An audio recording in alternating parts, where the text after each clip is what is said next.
One thing that is a reoccurring subject that I find incredibly fascinating, and it keeps coming up, and it's been brought up even more so lately because of artificial intelligence and automated vehicles and all these different things that are happening, is there going to be an erosion of jobs. And a subject keeps reoccurring, and that's universal basic income. The idea of giving everyone a certain amount of money, whether it's $12,000 or $18,000. What are your thoughts on that? I don't know what to think about that. You know, it would require a revolution in the way people considered their lives. Yeah. And then maybe that like what do people do with leisure time? What should you do with it? Well, Right. leisure time, it's like, what is leisure time exactly? Is it sitting in a closet like a discarded android? I mean, that's often how people respond when they retire.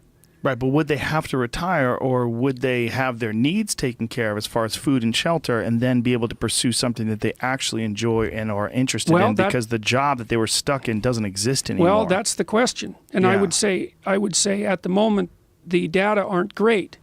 You know, what happens to a lot of men who are unemployed now, they've let's say they've had that thrust upon them involuntarily, but most people who we would be talking about would be in that situation, is that, you know, they get depressed, they sit on the couch, they develop chronic pain problems, they start taking opiates for the pain problems, and then soon they're hooked.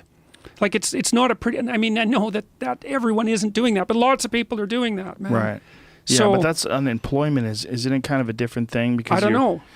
Well, my thought is that unemployment, if you've got something like universal basic income, I mean, we're talking about a complete revolution in the way society is structured, right? Because if automation does come along and artificial intelligence does come along, and it really is a situation where a lot of the things that people do to occupy their time in order to feed themselves and shelter themselves, they don't exist anymore. It's unnecessary. So you're not talking about unemployment like, Bob, you're not a good enough lawyer, you've been fired, and now you're like, God, I'm a failure, I'm depressed, I am unemployed. We're not talking about that. We're talking about literally society as we know it having a complete reset. Yeah. Yeah, well, I have no idea what to say about that. I mean, I don't either. That's why I asked you. Well, look, I mean, there are people. Here's the optimistic end. I'll speak as a determinist. I'm not a determinist, but I'm going to speak that way anyways. So there are lots of people who are creative. They're high in trait openness from the Big Five perspective. They're going to go do creative things. But there are lots of people who aren't creative. So I don't know what they're going to do, because it isn't going to be creative things. What do you think why are people creative and non-creative? Like, are there people that are just, that it's never been nurtured in them, that they have the potential to be creative? Or you don't think so? No? No, the literature is pretty clear on that. I mean, the traits are highly heritable. They're modifiable, but if you're really non-creative, it's like, it ain't going anywhere for you. And the reason for that is creativity isn't, like, it's not all sweetness and light, man. I mean, the reason there are non-creative people is because creative people often died. They're out doing like screwy things. They attract attention from people they shouldn't attract attention from, like the authorities. You know, the creative people are revolutionary. Well, tyrants don't really like revolutionaries. There's lots of reason not to be creative. Even now, like creative people, it's hard to monetize your creativity. Artists have a hell of a time surviving, right? And so creativity as such it's a double-edged blessing for sure. And part of the reason that lots of people aren't creative is because it's a lot, let's think about it from an evolutionary perspective, is because it's a hell of a lot easier not to be decked out in bright colors when the predators come along. Right? You want to stay camouflaged against the herd like a zebra. You don't want to stand out. I'll tell you a little story about that. So I think I got this from Robert Sapolsky, and if I didn't, I apologize. But so let's say you're a biologist, you go to study some zebras. People think, well, those zebras are camouflaged because they have black and white stripes. Well, no, that's not camouflage. A lion is camouflaged. It's golden. It looks like the grass. You can see a zebra like 15 miles away. It's black and white.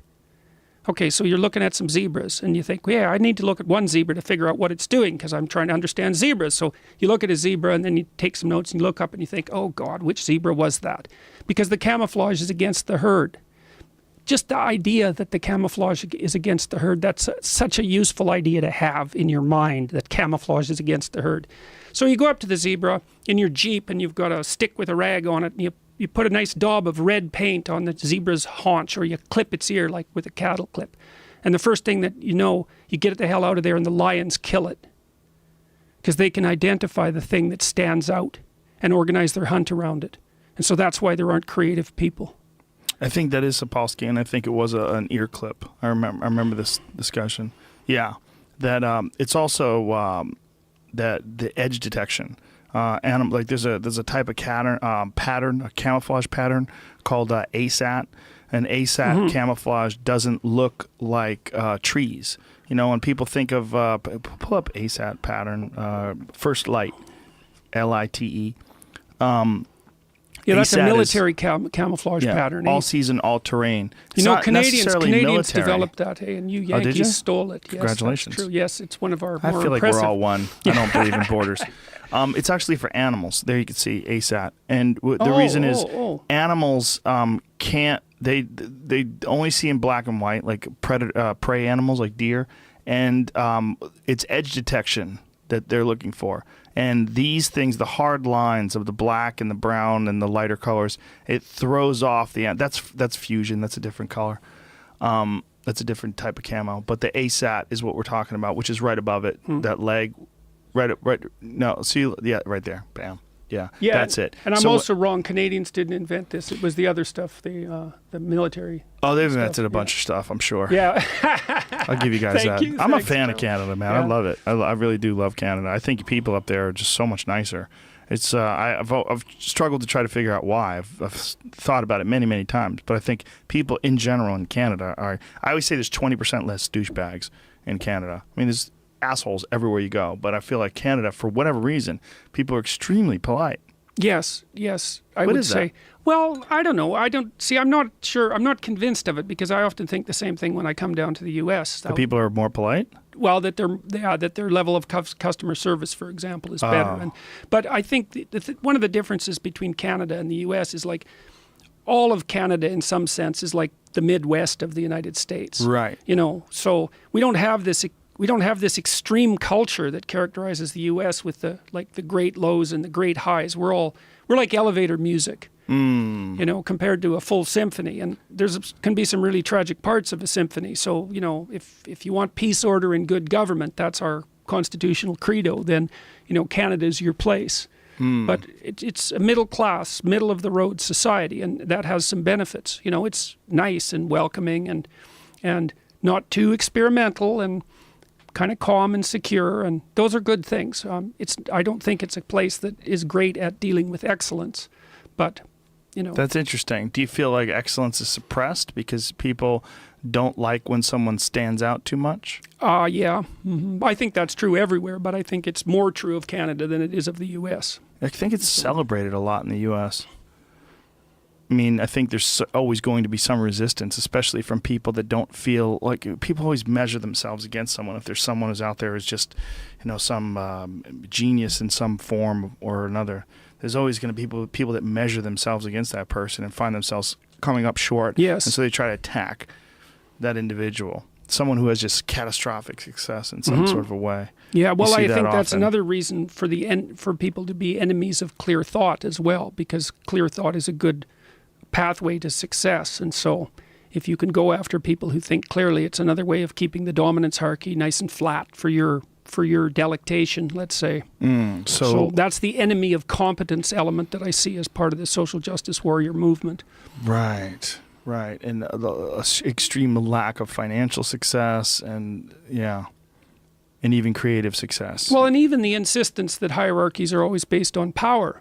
It's like the hierarchy of neurosurgeons is not based on power. Or it is, obviously. Hierarchies are based to some degree on power. We don't have to be juvenile about it. Right. But, the best neurosurgeons actually know how to do surgery. That's not just a power thing, right? The best farmers, they grow food.